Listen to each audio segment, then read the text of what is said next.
Boa tarde, buenas tardes a todos que vão participar apresentando ou assistindo este painel de número 13, Cultura Territorial e Leituras da Paisagem. Rapidamente, uma vez que estamos iniciando já com adiantada hora, agradecer ao SEI, através da Maribel e do Rui, pelo convite para que participasse, então, como mediadora desta mesa.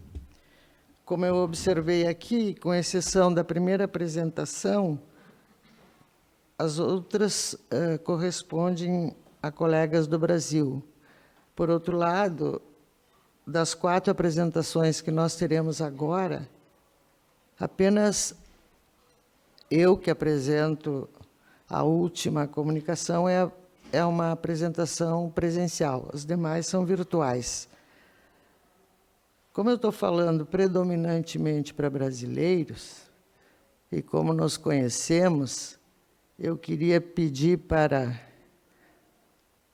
os brasileiros, mas, claro, também o colega espanhol, que a gente se mantivesse dentro de um horário, como foi previsto pelo próprio Centro de Estudos Ibéricos, em torno de 10, no limite 12 minutos, porque eu gostaria de que houvesse a possibilidade de alguns minutos para algumas questões ao final.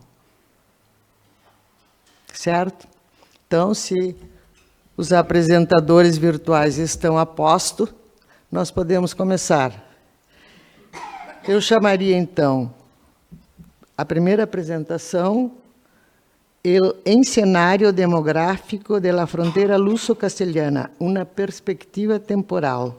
Lía Fernández Sangrador, de la Universidad de Salamanca. Con la palabra, Lía.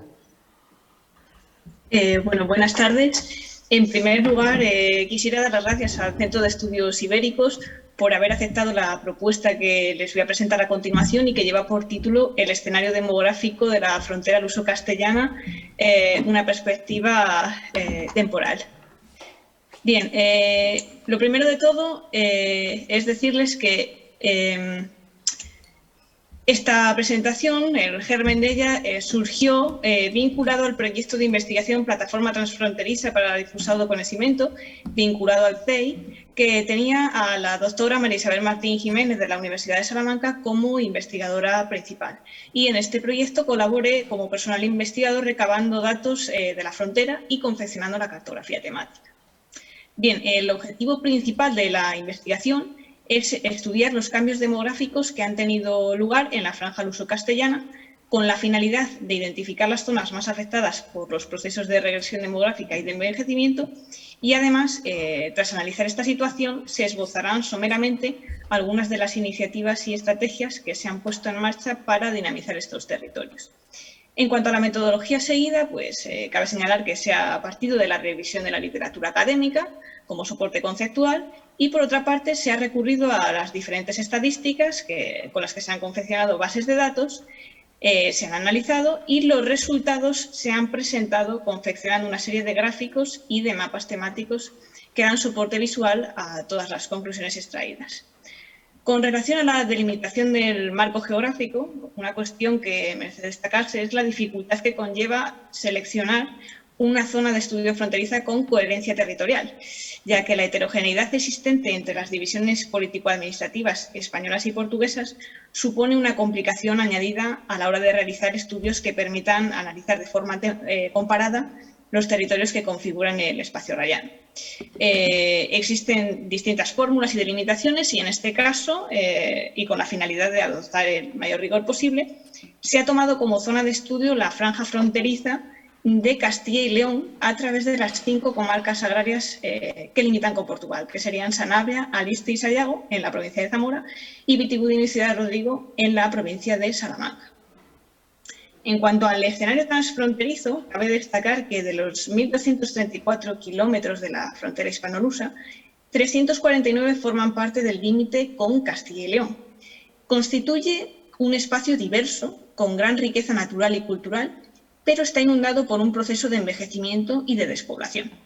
La raya ibérica se caracteriza por un marcado carácter rural y una débil ocupación del territorio, y la merma de población y la inmigración de mediados del siglo pasado han dado lugar a una serie de fracturas sociales que, unido a la falta de vertebración territorial y a su posición periférica en el extremo de Europa, han colocado a estos espacios en un escenario de fragilidad.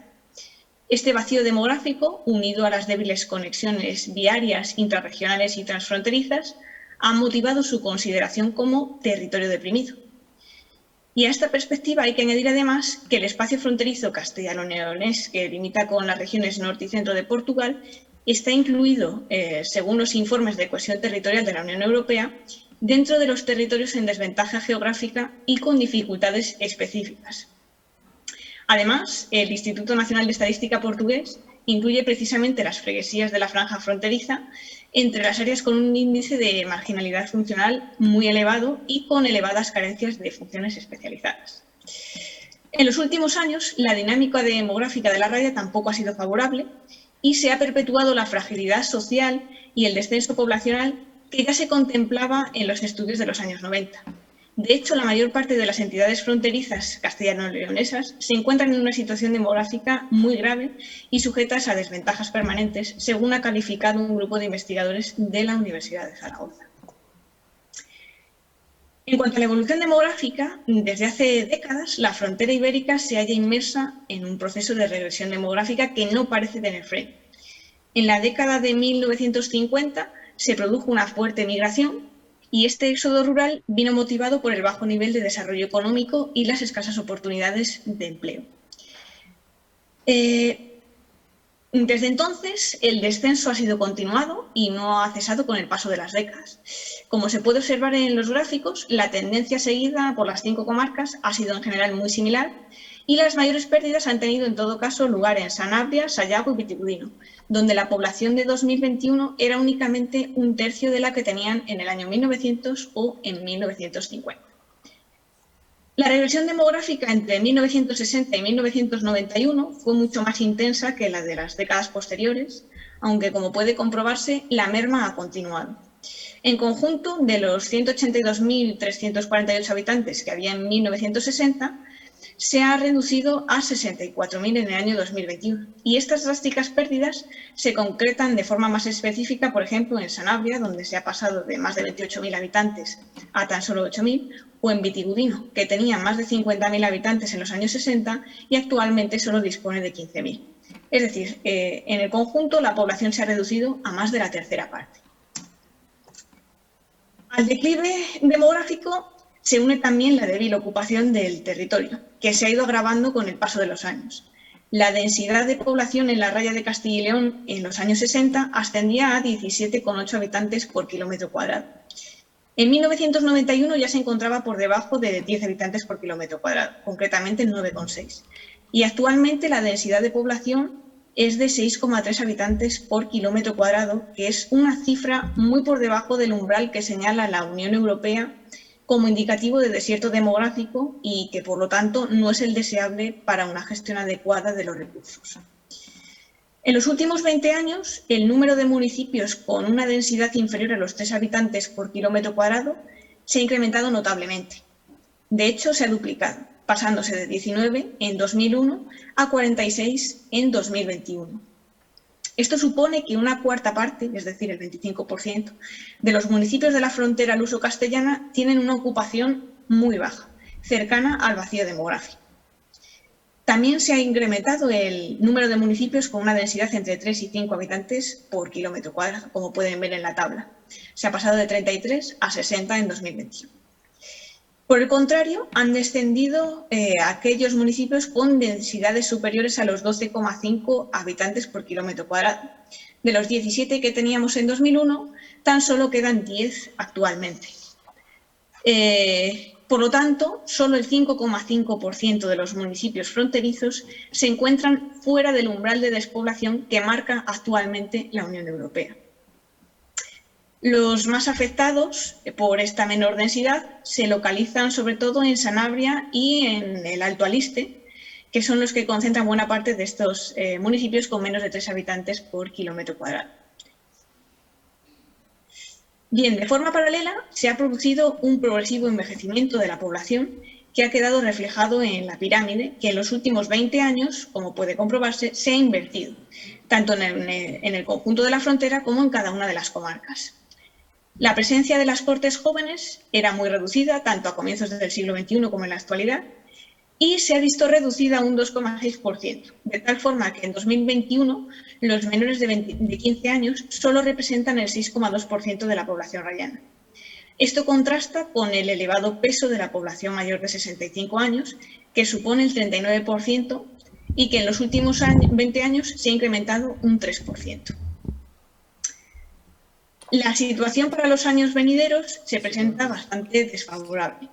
En 2021, tan solo 9 municipios, entre los que se encontraban Cerezal de Peñarcada, Brincones, El Manzano, Zamarra o Tenebrón, carecían de población joven.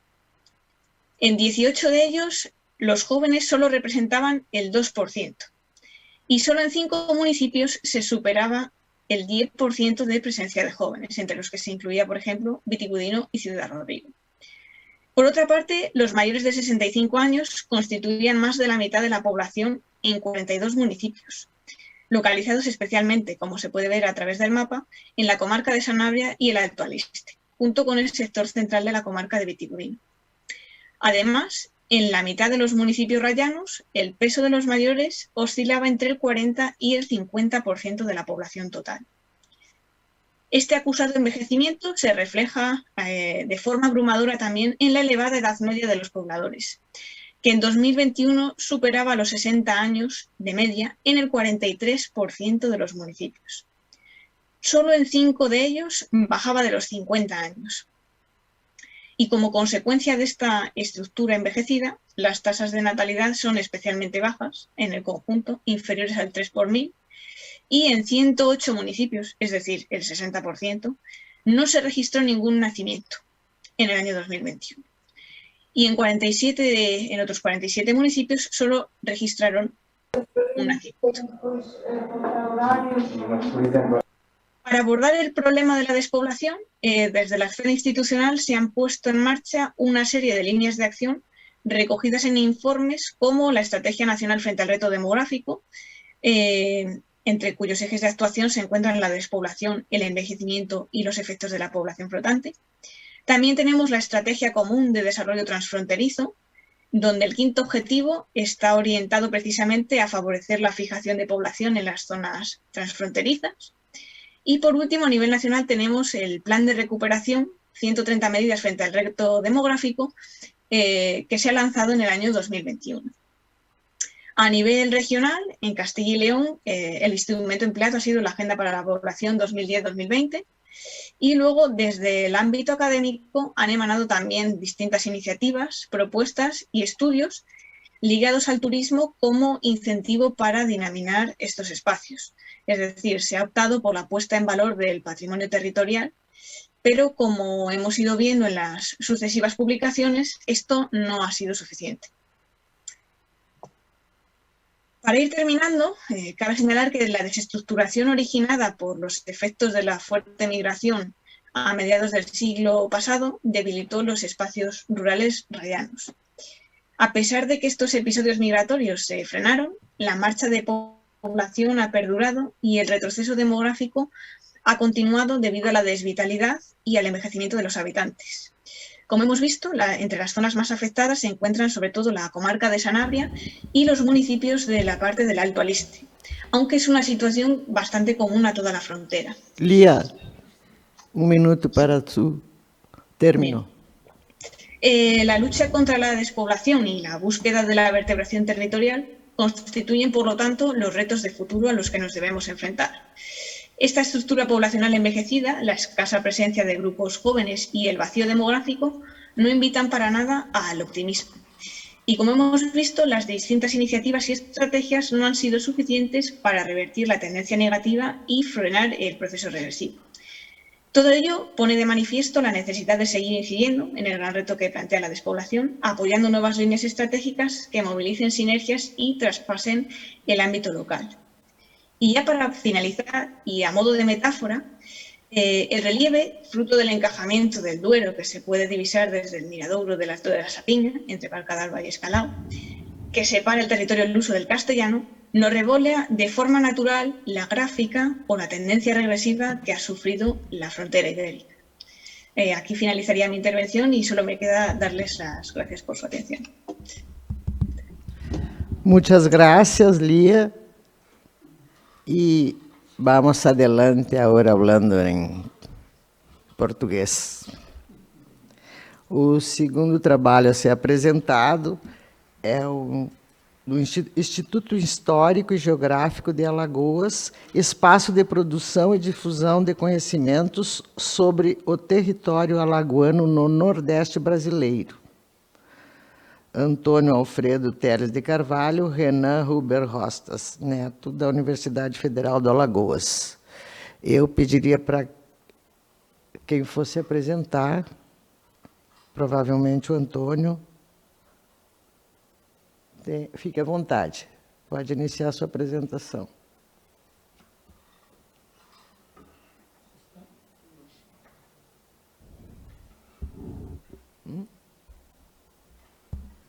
Isto aqui é um problema.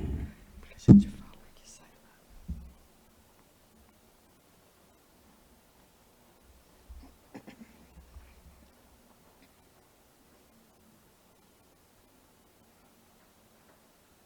Estava certinho aqui, de repente.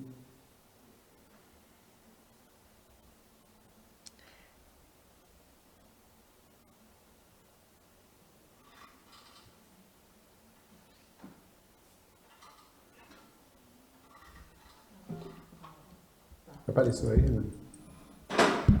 Ok, ok, estamos. E agora? Estamos vendo a tua apresentação.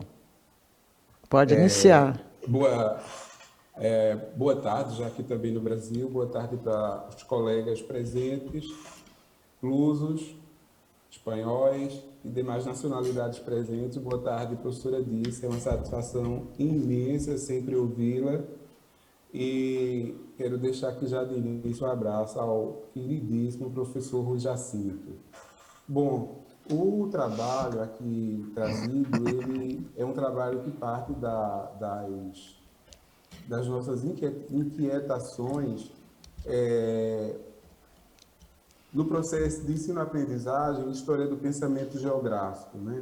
Então, é um trabalho que nasceu a partir das visitas que nós costumamos fazer semestralmente ao Instituto Histórico Geográfico de Alagoas com os alunos do curso de Geografia, Licenciatura e Bacharelado do Instituto de Geografia da Universidade Federal de Alagoas.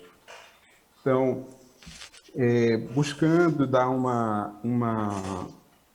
mostrar um pouco, tentar não ficar meramente trabalhando história do pensamento geográfico como nós sempre trabalhamos, mas tentar mostrar um pouco dessa história, do que existe dessa história, pensando particularmente no caso de Alagoas, que a gente começou a trabalhar com o Instituto e também fazer do Instituto um objeto de estudo e história do pensamento geográfico. Então, a gente trata do Instituto pensando no Instituto como um espaço privilegiado, né, de produção e de difusão de conhecimentos geográficos sobre o território alagoano a partir do século XIX, ou seja, a partir do momento que esse instituto vai ser criado, no momento em que não existia, digamos assim, não existia no país instituições voltadas à coleta e sistematização da documentação histórica em levantamentos geográficos ou em estudos geográficos e linguísticos. Então, esses institutos, eles foram responsáveis pela produção de um saber próprio, né, naquela época em que a separação dos diversos, digamos assim, os diversos campos do conhecimento estavam se delineando. Então, nesse período, a maioria desses institutos vão ser criados, quer dizer, quando eu digo maioria, uma parte significativa, porque são apenas 6 criados no país no século XIX. E esse Instituto de Alagoas, criado como Instituto Arqueológico e Geográfico Alagoano, ele vai ser o terceiro da sua natureza a ser implantado no país. Ele vai ser precedido pelo Instituto Histórico Geográfico Brasileiro, IHGB, criado na Corte, ou seja, no Rio de Janeiro, e, posteriormente, em 1862, o Instituto Arqueológico e Geográfico Pernambucano, né, que tinha uma proposta mais regional de fazer esse trabalho que o HGB fazia a nível do Nordeste. E o Instituto Alagoano, ele surge após a emancipação de Alagoas, da província de Alagoas, em relação a Pernambuco, né, num momento importante de, digamos assim, de construção de uma identidade dessa nova província que surgia no contexto brasileiro, no contexto nordeste brasileiro. Então, a princípio, essa instituição ela vai reunir, né, uma nata intelectual, né, eram indivíduos, eram pessoas que ocupavam altos postos dentro da burocracia estatal alagoana, eram políticos de renomes, literatos, advogados, médicos, engenheiros, militares, enfim, pessoas significativas daquelas carreiras que deveriam ser seguidas pelos filhos da elite alagoana, ou seja, daquela antiga porção sul da capitania de Pernambuco.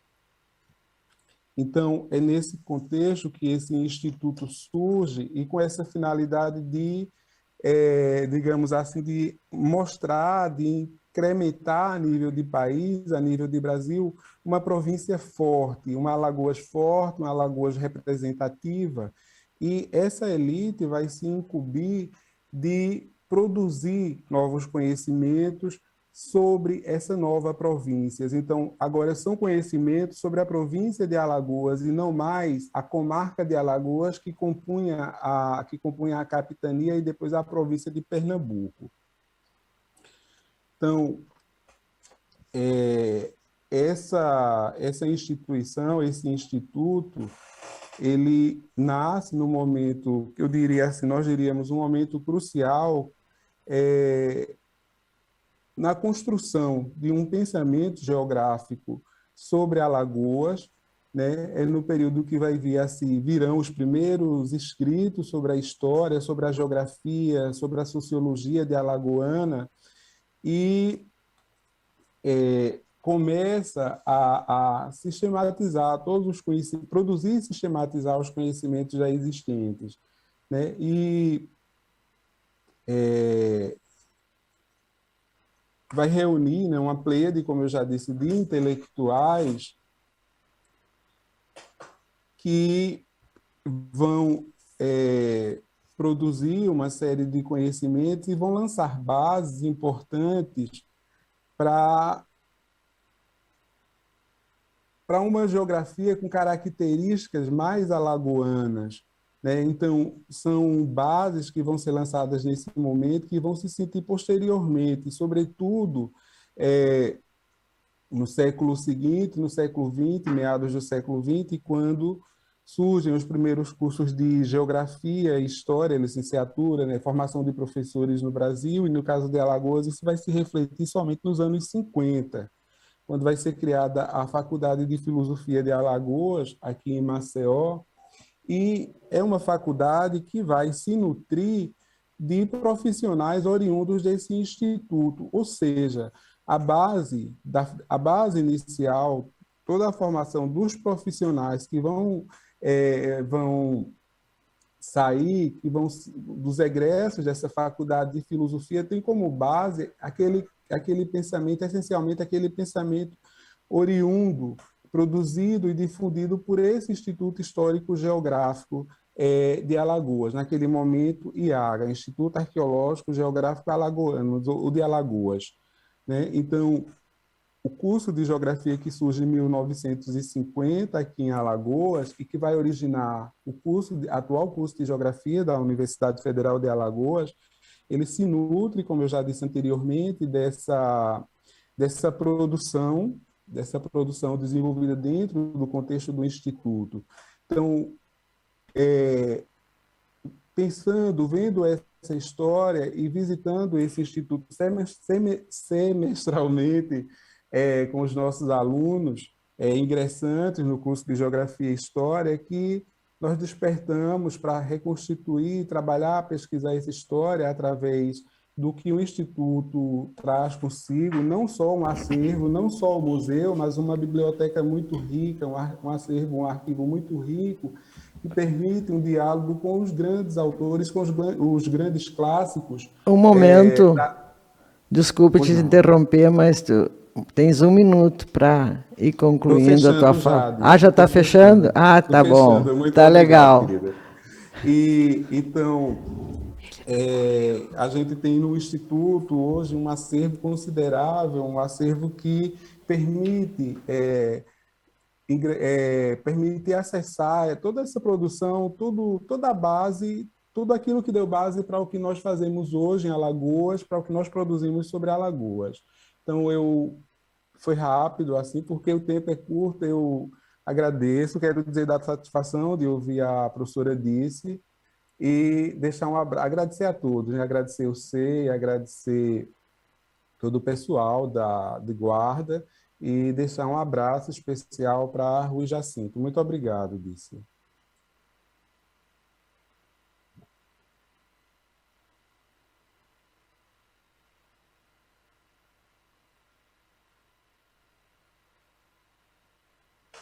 Muito obrigado.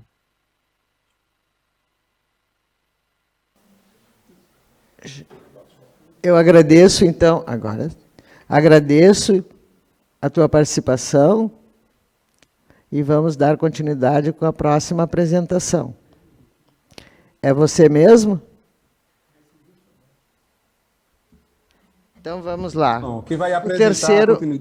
a continuidade, o terceiro é um aluno também do Instituto de Geografia, é um aluno de graduação. Tá, desculpe que eu não estou sabendo o nome do apresentador.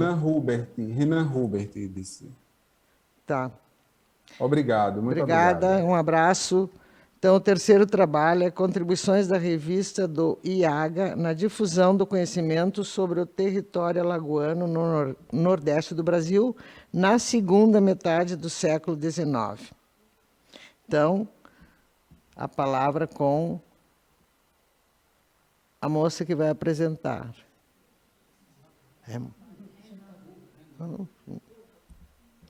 Eu não entendi.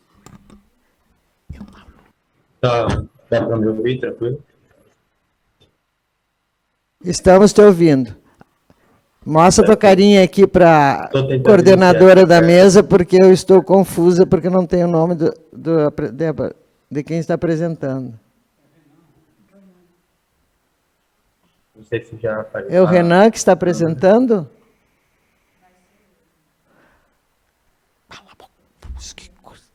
Professora Pisse da... Renan, é o Renan que está apresentando? Aqui a câmera. Isso. Tá bom, Renan. Então, desculpe, porque eu achei que fosse uma colega tua. Uma colega. Então, desculpe, Renan. Pode começar a apresentação.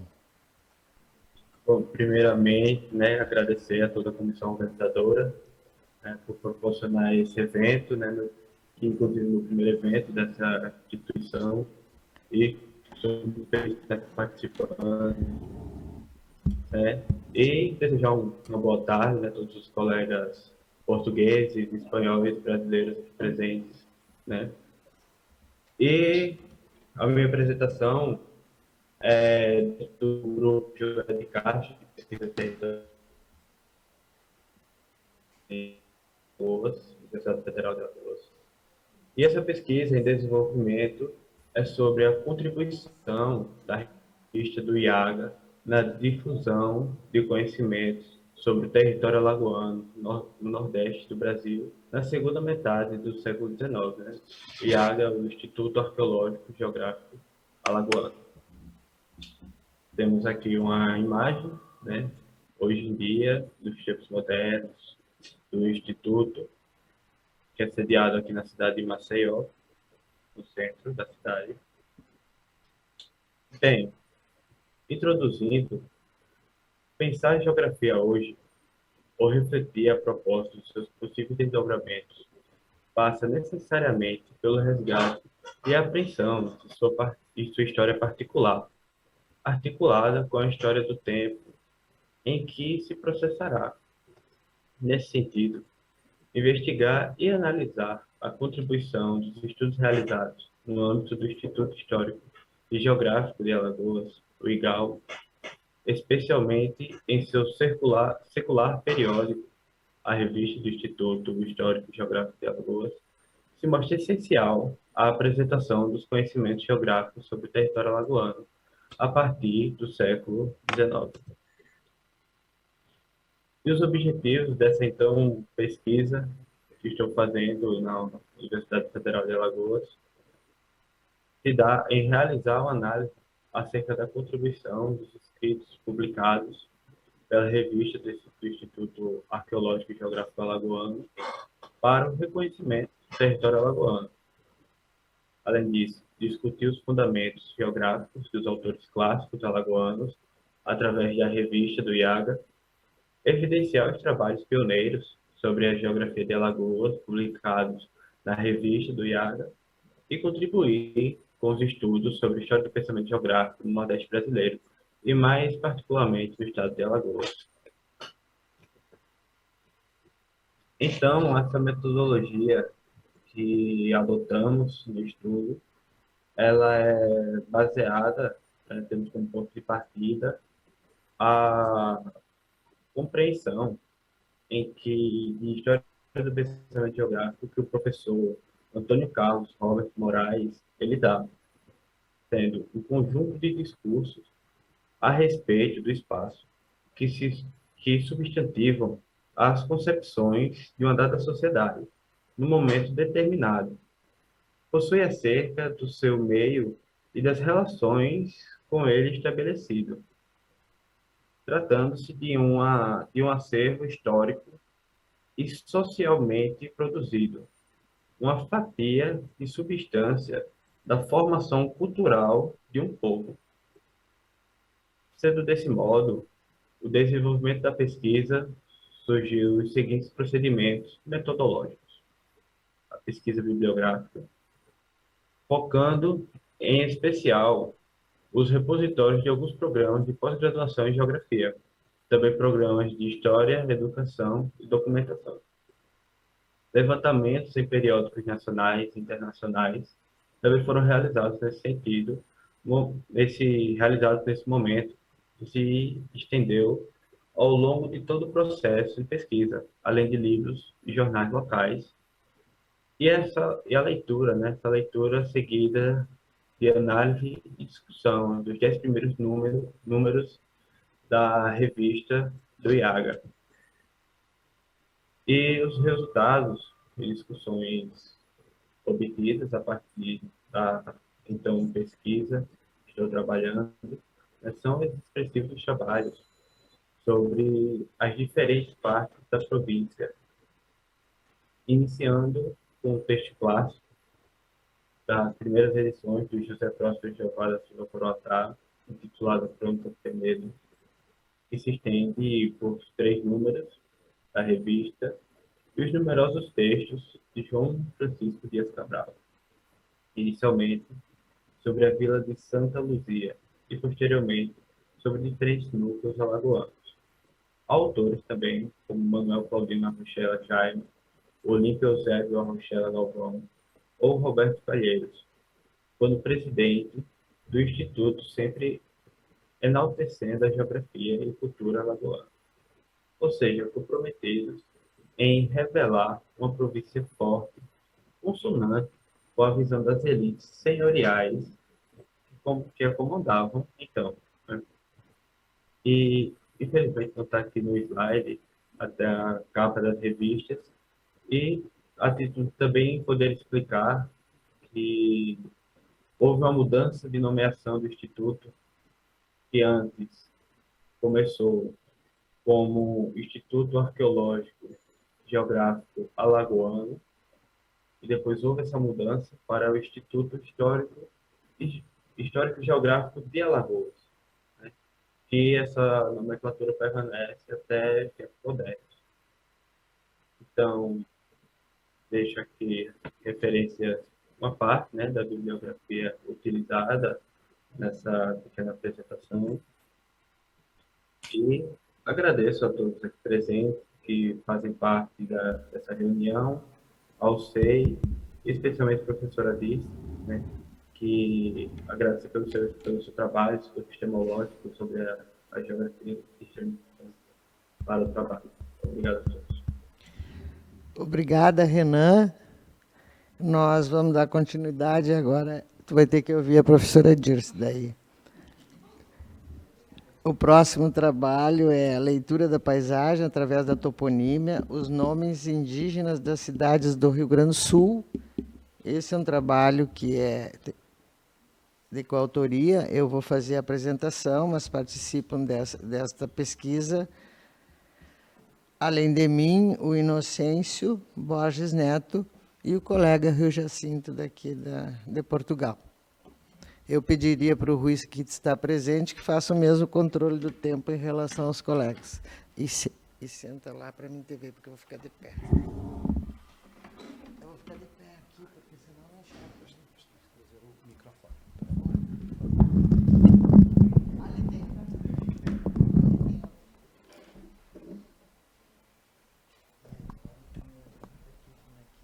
Vou testar.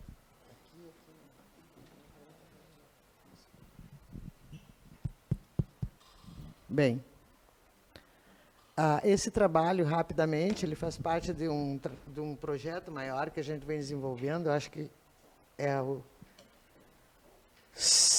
terceira apresentação sobre toponímia que fizemos aqui nos cursos de verão do SEI, além de uma apresentação que fizemos ano passado num encontro internacional sobre toponímia organizado pelo IBGE, tudo, no caso do ano passado, virtual.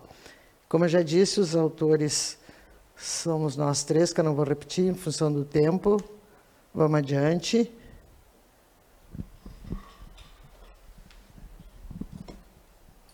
Era eu mesmo? Deixa para mim. Bom, o objetivo, rapidamente, é ler a paisagem do Rio Grande do Sul, que não é o estado mais extremo, digamos, do Brasil, a partir do nome dos municípios cujas cidades mantiveram os topônimos indígenas. Nós fizemos a toponímia mais geral em outros momentos, agora especificamente os indígenas. O roteiro está apresentado ali, mas eu não vou ler nesse momento, vou apenas apresentar neste roteiro por conta do tempo. Da mesma forma, os procedimentos analíticos, rapidamente eu vou dizer que dentro desse projeto se construiu um ensaio de classificação toponímica, foi utilizado para o Rio Grande do Sul, foi utilizado para um outro estado que nós também estudamos, a Doralice, inclusive, é autora desse outro trabalho, que é a Paraíba. Então, constitui de uma classificação a partir de um ensaio de toponímia e um mapeamento no sentido da distribuição espacial desses topônimos nos dois estados, nesse caso aí os topônimos indígenas, né, no Rio Grande do Sul e basicamente... Não estamos ouvindo a professora Dirce. Pois então. E agora, estás me ouvindo? Agora sim, Dirce, agora sim. Muito obrigado. Tá, e eu parei aonde? Tu pode me dizer? Procedimentos analíticos tu usou? Tu ouviu ou não ouviu nada? Hã? Nada. Bom, então, nada. Ficamos assim, né? Não. Eu, rapidinho, só vou dizer que estou apresentando um trabalho sobre toponímia indígena no Rio Grande do Sul. O objetivo é fazer a leitura do Estado em relação à toponímia indígena e eu estou nos procedimentos analíticos. Provavelmente vocês estavam acompanhando o escrito, né? Então, a base desses mapas foi utilizado sistemas de informações geográficas e a gente adentra também... sou eu mesmo que passo, estou acostumada a moleza. Então, aqui, apresentando, digamos, o enquadramento, né? Mas então, vou ter...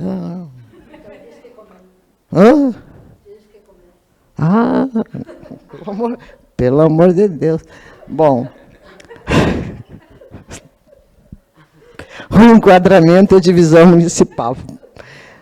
Então, nós temos ali a América Latina, à esquerda, o Brasil, e o estado que nós estamos estudando é o estado do Rio Grande do Sul, que é o estado mais meridional, faz fronteira com o Uruguai e a Argentina. Esse mapa à direita, colocamos aí para que vocês tenham, já que vamos falar de toponímia indígena, que vocês tenham uma ideia de qual foi a distribuição espacial dos grupos ou dos povos indígenas que habitaram e, em parte, habitam, né, no Rio Grande do Sul, que é o grupo G, os Tupi-Guarani e os Pampianos. Rapidamente falando sobre eles, porque depois a gente vai ter que decifrar, os Pampianos, né, que são os charruas e os minuanos, eles praticamente foram extintos. E, por incrível que pareça, os charruas foram dados como extintos, mas agora, a questão de 1, 2 anos, eles reapareceram, se identificando como charruas, e a pergunta básica é como que eles aparecem agora, e eles informaram que, enquanto procedimento de resistência, eles teriam se escondido na identidade. E apareceram agora.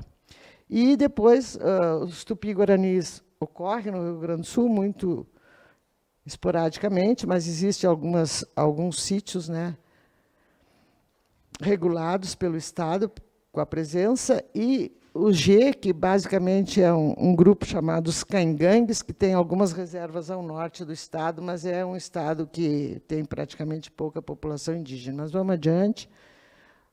Sou eu mesmo. Mas que confusão. Bom, rapidamente, aqui associando com a metodologia, para que se fizesse a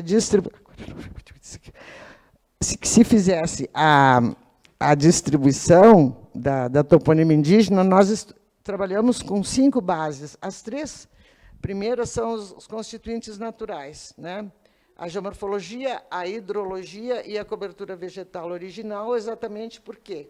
Porque a toponímia indígena é basicamente vinculada aos elementos naturais, né?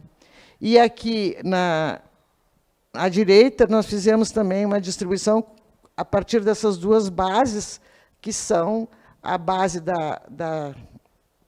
uma base de regionalização antiga, uma das primeiras do Rio Grande do Sul, que é as regiões fisiográficas, e a mais recente, que é o macrozoneamento do Estado, só para ter um comparativo do quanto as coisas mudaram, né? As toponímias que foram trabalhadas aparecem aí, são 3 grandes grupos: as rotas de povoamento primordial, as condições naturais locais, as condições bióticas e abióticas, subdividida nesses elementos que vocês estão vendo, os elementos fundamentais do povoamento, o paraíso da terra, o nome de pessoas, o nome de santos, condições naturais, biogeografia de animais, de plantas, condições de mato, ou, digamos, de áreas de maior densidade de uma determinada espécie, condições biogeográficas, especificidades como pinhal, coqueiral, e condições biogeográficas, outras, Campinas, Sertão, Gramado, e as condições naturais locais abióticos, a hidrotoponímia, os acidentes morfológicos, a geologia, o relevo e condições atmosféricas é um elemento que foi incluído especificamente nessa classificação indígena, porque apareceu. Dona Dirce, por favor. Rapidamente, aqui o enquadramento dos topônimos na respectiva tipologia. Certamente que eu não vou ler todo esse quadro, mas só para vocês terem uma ideia, aparece, então, a classificação toponímica e todos os municípios conforme a sua identificação, né? Só um exemplo muito rápido, por exemplo, o nome de santos, né? E nós temos nomes de santos no contexto toponímico indígena, por exemplo, Tupanceretã, né, que é o Tupã, que é o deus indígena, ou Tupanci, que também é o deus indígena, ou Tupandi, que são formas de definir o deus indígena, né? Ou Tuparandi, por exemplo, né? É só... Dona Dirce, pode passar. Os nomes indígenas no contexto da toponímia do Rio Grande do Sul, aí nós temos, então, uma tabela quantitativa e apenas vou demonstrar o sentido mais amplo, né? Então, nós temos no Rio Grande do Sul 497 municípios, dos quais 113 mantêm o nome de indígenas. O total dos municípios com indicação de nomes indígenas corresponde a 22,7% do conjunto dos municípios do Rio Grande do Sul. É importante observar que, na primeira classificação que nós fizemos, tinha uma divergência numérica, ou seja, nós tínhamos classificados como nomes indígenas 94. Isso dava um equivalente a 18%, 18,9%. Ocorre que muitos dos nomes indígenas a gente colocou na primeira classificação indicado como nome de santo. Mas aqui a gente, São Tomé, São Cepé, indicamos lá como nome de santo. Mas aqui nós fomos definir, então, o sentido não do São Tomé, mas do São Cepé, mas do Cepé. E, por isso, aumenta um pouquinho esse percentual, né? E aí nós vamos ter plantas, 29,2% dos municípios, animais, 15,9%, e a hidrotoponímia, 19,5%, o que corresponde a 65% dos nomes dos municípios no Rio Grande do Sul mantém a denominação indígena. Aqui alguns exemplos, né, rapidamente. Por exemplo, um dos nossos municípios é Boa Vista do Buricá, que significa mato de palmeiras. Bossoroca, uma questão geomorfológica, significa terra fendida. Guaíba significa Baía de todas as águas. Jaquirana significa cigarra. Jaguari, rio do jaguar ou da onça. Tabaí, rio da aldeia.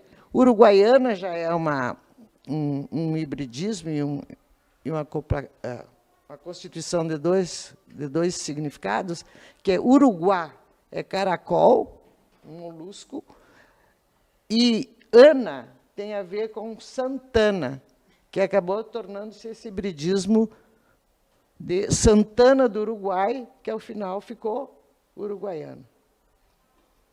Itaara significa pedra alta ou altar de pedra. Então, vocês veem que, basicamente, tem todos, a toponímia tem um vínculo com a natureza, né? E São Cepé, do Guarani é cepé, né? Que é uma gramínea, ou um facho de floração, e José vem de Xosep Tiaraju, né? E Tiaraju é um significado indígena que significa facho luminoso. E Sopé, Cepé é o nome de um guerreiro indígena que lutou contra os espanhóis e portugueses em função do território. Aqui, rapidamente, também, vocês têm as 3 categorias da natureza, né? Seja a geomorfologia, seja a cobertura vegetal no centro, seja a hidrografia. E aí fizemos a distribuição pela classificação. Esse mapa dá muita leitura, mas eu apenas vou dizer 2 coisas. Nós temos o Rio Grande do Sul dividido em 2 regiões, o sul e o norte, basicamente, do ponto de vista da geomorfologia, o Planalto e a Campanha, ou a região mais de relevo mais ondulado. Nós, no Planalto, nós vamos ter originalmente uma cobertura vegetal de mata, né, que é a mata subtropical, subcaducifólia, e uma hidrografia da qual o Rio Grande do Sul também se divide em 2, através do rio Jacuí, se dirigindo para o leste, e o rio Ibicuí para o oeste. Então, isso dá uma conformação interessante do ponto de vista físico, e aí vocês podem observar rapidamente que, do ponto de vista desses elementos, sempre vai ter uma concentração no norte do estado em relação ao sul. Isso tem a ver também com as ocupações originais dos indígenas, e também tem a ver com a divisão municipal decorrente do processo de colonização, seja o processo de colonização espanhol, seja o processo de colonização português, seja o processo de colonização italiana e alemã que tivemos lá. Então, no sul, nós vamos ter uma rede de cidades muito pequena, porque a base é o latifúndio, ou as Sesmarias. E no norte nós vamos ter um grande número de cidades, porque a base é a colônia alemã ou italiana, né? Então, isso explicita essa distribuição aí dos topônimos. Outra coisa, do ponto de vista da população original, é que, no sul, os minuanos eram nômades, e os guaranis e os gês eram povos indígenas mais sedentários. Eles eram extrativistas, mas eles tinham também o seu roçado. Não era o caso dos minuanos. Então, eles se fixavam mais do que os habitantes do sul. Aqui, em relação às regiões fisiográficas, então, a comparação rápida, o que se desejou fazer aqui, é basicamente mostrar, já a partir daquela base colocada, demonstrar a importância da toponímia, inclusive, né, do ponto de vista, eu particularmente que trabalho com a natureza, com a possibilidade de a gente reconstituir a natureza do passado. Vou dar alguns exemplos, né? Nós temos ali as rotas de povoamento primordial. No caso dos indígenas, cabe chamar a atenção para a questão da hidrografia, que eu não frisei lá por falta do tempo, particularmente para os guaranis. Os guaranis também eram pescadores, então eles costumavam se localizar ao longo dos cursos d'água, né? Mas condições naturais locais, bióticas, se a gente vai ver biogeografia de animais, biogeografia de plantas, é dominante, e mesmo a hidrotoponímia é sempre dominante no norte. E é dominante no norte porque estou terminando, uma cobertura vegetal importante. Vamos lá. Bom, para além disso, a gente fez um rápido levantamento, a partir de uma pergunta que ocorreu, sobre as mudanças de nome nas cidades, porque é muito comum no Brasil que, em determinados momentos históricos, as cidades trocaram de nome. E a Dora pode me ajudar nisso, mas foi através da influência do Marquês de Pombal, né, muito expressiva mudança de nomes no norte e no nordeste do Brasil.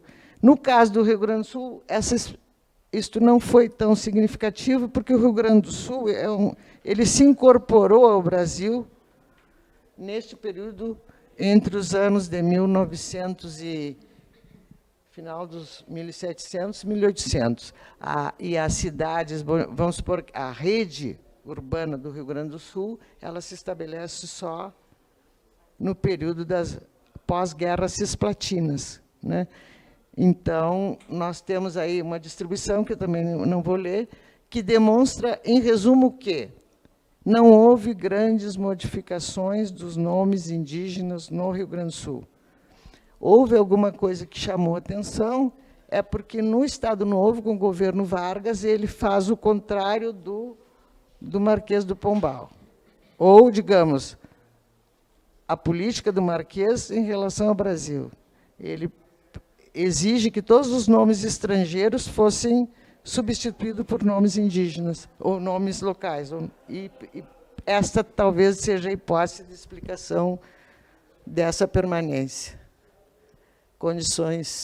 Considerações finais, eu vou encerrar sem elas, assim, sem tratar com mais detalhe, mas é perceptível uma relação intrínseca do topônimo indígena com a natureza, né? Porque os indígenas vivem, até hoje, inclusive no Brasil, principalmente na Amazônia, hoje, uma relação orgânica com essa natureza. A maior concentração, como eu já falei, é de topônimos por conta da distribuição das cidades é o norte. Os nomes indígenas permitem reconstruir as condições vegetais originárias, né? E, conforme o levantamento observado, significa essa troca de nomes nos municípios, como eu já disse, ela predominou do ponto de vista histórico entre os anos 50, 60, 70 e 80, provavelmente pós esse período do Estado Novo. E, por último, o colonizador ou batizou ele, o lugar, ou deu nome ao lugar, de partida ou lugar primordial, porque a gente viu que os portugueses associaram muito, e os espanhóis também, né? Associaram muito o nome de um santo a um nome indígena. Por exemplo, São João Batista do Quaraí, Santana, né, de Livramento, ou mesmo Uruguaiana. Então, foi feita essa associação.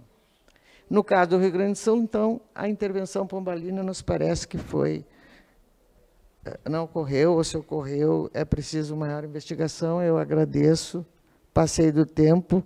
Como coordenadora da mesa, pedi que todo mundo se comportasse e eu não me comportei. Então, desculpa aqueles que estão me ouvindo virtualmente, mas a maioria brasileira me conhece, então, perdão. Bom, finalizo ou abro? Isso. Bom, na continuidade, então, meu colega Rui aqui não me disse em definitivo quanto tempo nós teríamos, mas eu vou abrir um espaço pequeno para as questões, que pode ser tanto presenciais quanto virtuais. Então, vamos fazer assim, 3 questões, e aí, se alguém desejar perguntar, senão a gente vai encerrar. Sim. Vou contar até 3. Fala, Doralice. Não, eu queria saber só por que vocês optaram pela palavra santo ao se referir, ou seja, a toponímia indígena, e utiliza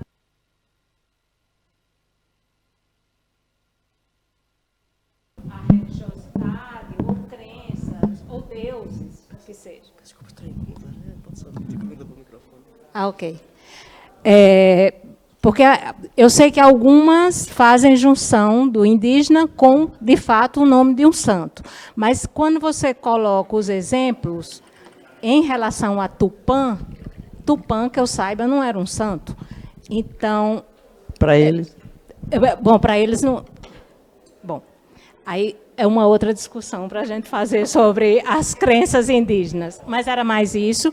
E eu queria aproveitar para parabenizar o professor Antônio, que eu gostei muito da ideia dele de trabalhar a história do pensamento, levando os alunos ao Instituto Histórico. Eu acho que isso estimula bastante.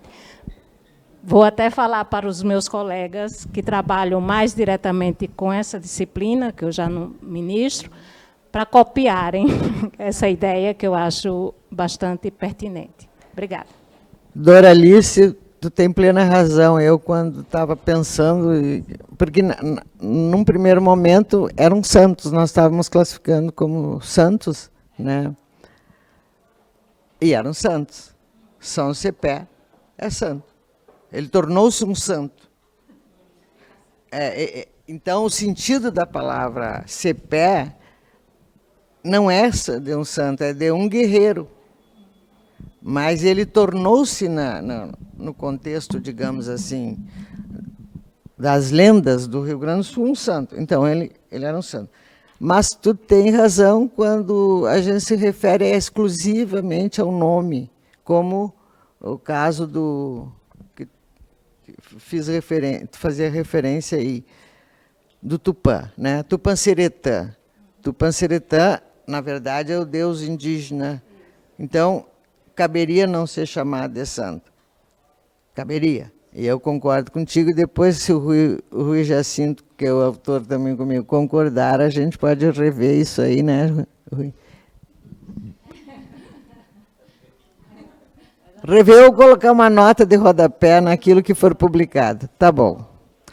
Ok, então, não tendo mais nenhuma questão, eu dou encerrada essa sessão, agradecendo novamente pela presença, seja dos presenciais, seja dos virtuais. Obrigada.